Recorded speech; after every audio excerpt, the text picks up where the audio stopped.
ಮತ್ತು ಸುಮಾರು ಆಕ್ಸಿಡೆಂಟ್ಸಲ್ಲಿ ಈ ಥರ ಕೂಡ ನಮ್ಮ ಗಮನಕ್ಕೆ ಬಂದಿದೆ ಕಿ ಹೆಲ್ಮೆಟ್ ಯೂಸ್ ಮಾಡಲ್ಲ, ಈ ಕಾರಣ ಬಗ್ಗೆ ಅವರದು ಡೆತ್ ಆಗಿದೆ. ಹೆಲ್ಮೆಟ್ ಧರಿಸಿ ವಾಹನ ಚಲಾಯಿಸಬೇಕು. ಹೆಲ್ಮೆಟ್ ಧರಿಸಿ ನಿಮ್ಮ ಜೀವ ಹಾಗೂ ನಿಮ್ಮ ಕುಟುಂಬವನ್ನ ರಕ್ಷಿಸಿ. ದ್ವಿಚಕ್ರ ವಾಹನ ಸವಾರರು ಕಡ್ಡಾಯವಾಗಿ ಹೆಲ್ಮೆಟ್ ಧರಿಸಿ ಸಂಭಾವ್ಯ ದಂಡದಿಂದ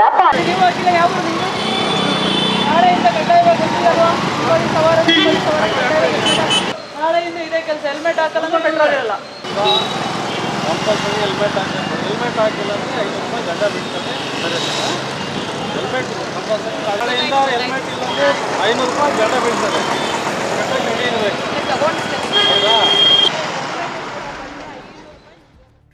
ಹೌದು, ಚಿಕ್ಕಬಳ್ಳಾಪುರದಲ್ಲಿ ಹೆಲ್ಮೆಟ್ ಕಡ್ಡಾಯ ಮಾಡೋ ಮುನ್ನ ಪೊಲೀಸ್ ಇಲಾಖೆ ಸೇರಿದಂತೆ ಸಂಬಂಧಪಟ್ಟ ಅಧಿಕಾರಿಗಳು ಸಾರ್ವಜನಿಕರಿಗೆ, ಬೈಕ್ ಸವಾರರಿಗೆ ಅರಿವು ಮೂಡಿಸುವ ಸಲುವಾಗಿ ಸಾಕಷ್ಟು ಶ್ರಮ ವಹಿಸಿದ್ದರು. ಹೆಲ್ಮೆಟ್ ಕಡ್ಡಾಯ ಆದೇಶ ಮಾಡುವವರೆಗೂ ಅರಿವು ಮೂಡಿಸಿದ್ದ ಪೊಲೀಸರು ನಂತರದ ದಿನಗಳಲ್ಲಿ ಹೆಲ್ಮೆಟ್ ಧರಿಸದೆ ವಾಹನ ಚಲಾಯಿಸುವಂತ ಬೈಕ್ ಸವಾರರಿಗೆ ದಂಡದ ಬಿಸಿ ಮುಟ್ಟಿಸ್ತಾ ಇದ್ದಾರೆ. ಇನ್ನು ಕೆಲ ದ್ವಿಚಕ್ರ ವಾಹನ ಸವಾರರು ಈಗಲೂ ಸಹ ನಿರ್ಲಕ್ಷ್ಯದಿಂದ ಹೆಲ್ಮೆಟ್ ಧರಿಸದೆ ಸಂಚರಿಸ್ತಾ ಇರೋದು ಕಂಡು ಬರ್ತಾ ಇದೆ. ಇದು ಪೊಲೀಸರಿಗೆ ದೊಡ್ಡ ತಲೆನೋವಾಗಿದೆ.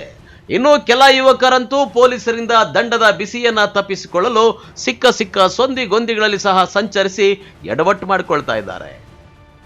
ಇನ್ನು ಇತ್ತೀಚೆಗೆ ಹೆಲ್ಮೆಟ್ ಇಲ್ಲದೆ ನಿರ್ಲಕ್ಷ್ಯ ವಹಿಸಿದ್ದ 4 ಮಂದಿ ಸ್ನೇಹಿತರು ಬೈಕ್ ಹತ್ತಿ ಕ್ರಿಸ್ಮಸ್ ಸಡಗರ ಮುಗಿಸಿ ಮನೆಗೆ ತೆರಳುವಾಗ ಚಿಕ್ಕಬಳ್ಳಾಪುರ ತಾಲೂಕಿನ ಅಜ್ಜವಾರ ಗೇಟ್ ಬಳಿ ನಡೆದ ಭೀಕರ ಅಪಘಾತದಲ್ಲಿ ಸ್ಥಳದಲ್ಲೇ ಸಾವನ್ನಪ್ಪಿದ್ದಾರೆ. ಮೃತರಲ್ಲಿ ಒಬ್ಬೊಬ್ಬರದ್ದು ಒಂದೊಂದು ಕರುಣಾಜನಕ ಕಥೆಯಾಗಿದೆ.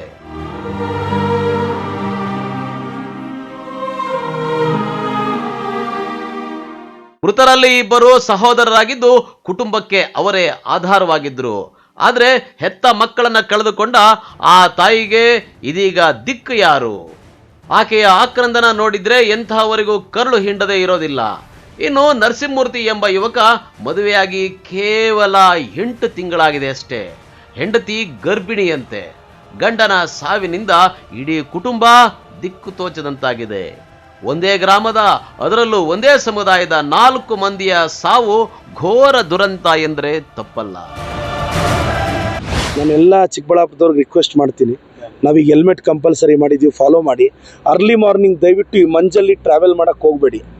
ಬರೀ ಚಿಕ್ಕಬಳ್ಳಾಪುರದಲ್ಲೇ 1 ತಿಂಗಳಲ್ಲಣ 50 ಜನ ಈ ದಟ್ಟು ಮಂಜಲ್ಲಿ ಆಕ್ಸಿಡೆಂಟ್ ಮಾಡ್ಕೊಂಡಿದ್ದಾರೆ. ಸೊ ಇದು ಮತ್ತೆ ರಿಪೀಟ್ ಆಗಬಾರ್ದು. ದಯವಿಟ್ಟು ಎಲ್ರಿಗೂ ರಿಕ್ವೆಸ್ಟ್ ಮಾಡ್ತೀನಿ, ನೀವು ನಿಮ್ಮ ಹಳ್ಳಿಯಲ್ಲೇ ಆಗಲಿ ದಯವಿಟ್ಟು ಹೆಲ್ಮೆಟ್ ಹಾಕಿ.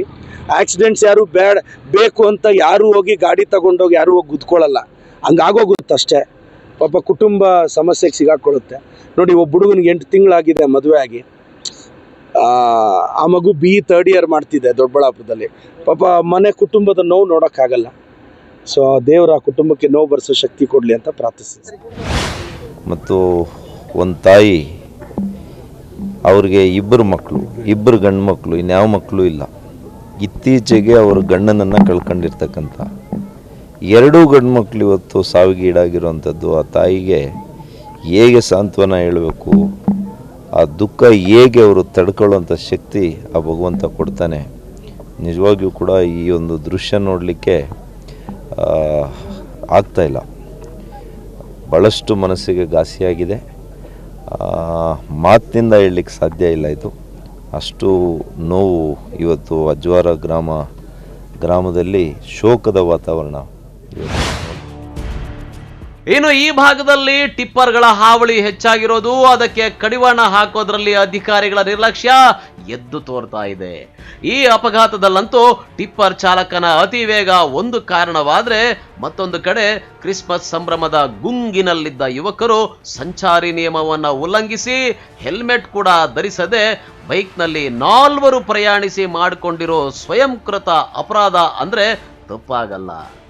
ಯುವಕರು ತೋರಿದ ನಿರ್ಲಕ್ಷ್ಯಕ್ಕೆ ಇಂದು 3 ಕುಟುಂಬಗಳು ಅತಂತ್ರ ಸ್ಥಿತಿಯಲ್ಲಿದ್ದು ಕಣ್ಣೀರಿನಲ್ಲಿ ಕೈ ತೊಳೆಯುವಂತಾಗಿದೆ. ಸರ್ಕಾರಗಳು, ಜನಪ್ರತಿನಿಧಿಗಳು ಹಣದ ರೂಪದಲ್ಲಿ ಎಷ್ಟೇ ಪರಿಹಾರ ಕೊಟ್ಟರೂ ಸಹ ಹೋದ ಜೀವವನ್ನ ಎಂದಿಗೂ ವಾಪಸ್ ಮರಳಿ ತಂದುಕೊಡೋದಕ್ಕೆ ಸಾಧ್ಯವೇ ಇಲ್ಲ. ವಿಷಯದಲ್ಲಿ ನನಗೆ ಪ್ರಾರಂಭದಲ್ಲಿ ಬಂದಿದೆ. ಒಂದು, ಏನು ಟ್ರಕ್ಕು ಅದೇನು ಟಿಪ್ಪರ್ ಲಾರಿ ಬೇಜವಾಬ್ದಾರಿಯಿಂದ ನಡೆಸಿದ್ದಾನೆ ಅನ್ನೋದು ಒಂದು ಮಾಹಿತಿ. ಇವರು ಕೂಡ ಯುವಕರು ನೆನ್ನೆ ಕ್ರಿಸ್ಮಸ್ಸು ಎಲ್ಲ ಕಾರ್ಯಕ್ರಮ ಮುಗಿಸಿ ಒಂದೇ ವಾಹನದಲ್ಲಿ ಒಂದೇ ಬೈಕ್ನಲ್ಲಿ 4 ಜನ ಬಂದಿರುವಂಥದ್ದು 2. ಮೂರನೇದು ಆ ರಾಷ್ಟ್ರೀಯ ಹೆದ್ದಾರಿಯ ಏನು ಟರ್ನಿಂಗ್ ಇದೆ ಅಲ್ಲಿ ಸ್ವಲ್ಪ ಸುರಕ್ಷತಾ ಕ್ರಮಗಳನ್ನು ತೆಗೆದುಕೊಳ್ಳುವಂಥ ಅವಶ್ಯಕತೆ ಇದೆ ಅಂತ ಹೇಳಿದ್ದಾರೆ.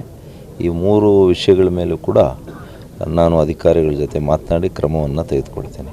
ರಾಷ್ಟ್ರೀಯ ಹೆದ್ದಾರಿಯಲ್ಲಿ ಏನು ಕ್ರಮ ಆಗಬೇಕು, ಏನು ಮುನ್ನೆಚ್ಚರಿಕೆ ಕ್ರಮಗಳನ್ನು ತಗೋಬೇಕು ಅದನ್ನು ತಕ್ಷಣ ತಗೊಳ್ಳಿಕ್ಕೆ ಸಂಬಂಧಪಟ್ಟಂಥ PD ಅಧಿಕಾರಿಗಳಿಗೆಲ್ಲ ಕೂಡ ಕರೆದು ನಾನು ತಕ್ಷಣ ಮಾತಾಡ್ತೇನೆ.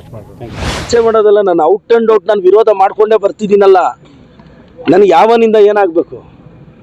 ನನ್ನ ಕ್ಷೇತ್ರದ ಜನತೆಗೆ ತೊಂದರೆ ಆದರೆ ಪಾಪ ನಾವು ಆಫೀಸರ್ಸ್ ಹೋಗಿ ಸಮಸ್ಯೆ ಅವ್ರ ಪಾಪ ನೀವು ಗಮನಿಸಿದ್ದೀರಾ, ತಹಸೀಲ್ದಾರ್ ಹೋಗಿ ಟಿಪ್ಪರ್ಗಳು ನಿಲ್ಲಿಸಿ ಸೀಜ್ ಮಾಡಿದ್ರೆ ಮೀಟಿಂಗ್ಗಳಲ್ಲಿ ಹೈಯರ್ ಅಫಿಷಿಯಲ್ಸ್ ಬೈತಾರೆ. ಏನು ಮಾಡೋದು? ಆ ಹೈಯರ್ ಅಫಿಷಿಯಲ್ಸ್ಗೆ ಯಾವನೇ ಅವ್ರಿಗೆ ಎಷ್ಟೆಷ್ಟು ಹೋಗ್ತಾ ಇದೆಯೋ ತಿಂಗಳಿಗೆ ಯಾವನಿಗೆ ಗೊತ್ತು? ಆ ಅಯೋಗ್ಯರಿಗೆ ಅವ್ರ ಮನೆಗಳಲ್ಲಿ ಸಮಸ್ಯೆ ಆದರೆ ಗೊತ್ತಾಗುತ್ತೆ. ವಿತ್ ನೋವಿಂದ ಹೇಳ್ತಿದ್ದೀನಿ, ಈ ಹೈಯರ್ ಅಫಿಷಿಯಲ್ಸು ಡಿಸ್ಟ್ರಿಕ್ಟ್ ಅಡ್ಮಿನಿಸ್ಟ್ರೇಷನ್ ಅವರು ಕಾಮನ್ ಸೆನ್ಸಿಂದ ಬಿಹೇವ್ ಮಾಡಬೇಕು. ಹಿಂಗೆ ತಾಲೂಕಲ್ಲಿ ಹಿಂಗೆಲ್ಲ ಹುಡುಗರು ಟಿಪ್ಪರ್ ಸ್ಪೀಡ್ಗಳಿಂದ ಸತ್ತೋಗ್ತಾ ಇದ್ದಾರೆ. ಏನು ಮಾಡೋಕ್ಕಾಗುತ್ತೆ ರೀ? ಈಗ ತಹಸೀಲ್ದಾರ್ ಆಗಲಿ ಸಬ್ ಇನ್ಸ್ಪೆಕ್ಟರ್ ಆಗಲಿ ಅವರೊಬ್ಬರೇ ಏನು ಮಾಡೋಕ್ಕಾಗುತ್ತೆ? ಒಟ್ನಲ್ಲಿ ಅಜ್ವಾರ ಗೇಟ್ ಬಳಿ ನಡೆದಿರುವ ಭೀಕರ ಅಪಘಾತ ಪ್ರತಿಯೊಬ್ಬ ಬೈಕ್ ಸವಾರರಿಗೂ ಒಂದು ಪಾಠ ಆಗಬೇಕು. ಪೊಲೀಸರು ಹೆಲ್ಮೆಟ್ ಕುರಿತ ಜಾಗೃತಿ ಎಷ್ಟರ ಮಟ್ಟಿಗೆ ಪರಿಣಾಮಕಾರಿಯಾಗಿದೆ ಎಂಬುದನ್ನು ಮನವರಿಕೆ ಮಾಡಿಕೊಳ್ಳಬೇಕು. ಇನ್ನಾದರೂ ಪ್ರತಿಯೊಬ್ಬ ಬೈಕ್ ಸವಾರರು ಹೆಲ್ಮೆಟ್ ಅನ್ನ ಧರಿಸಿ. ನೀವು ನಿಮ್ಮ ಕುಟುಂಬಕ್ಕೆ ಆಧಾರವಾದರೆ ನಿಮ್ಮ ತಲೆಗೆ ಧರಿಸುವ ಹೆಲ್ಮೆಟ್ ನಿಮ್ಮ ಜೀವಕ್ಕೆ ಆಧಾರವಾಗಿದೆ. ಇನ್ನಾದರೂ ಪ್ರತಿಯೊಬ್ಬ ಬೈಕ್ ಸವಾರರು ಕಡ್ಡಾಯವಾಗಿ ಹೆಲ್ಮೆಟ್ ಧರಿಸಲಿ ಅನ್ನೋದು MMTVಯ ಕಳಕಳಿಯಾಗಿದೆ.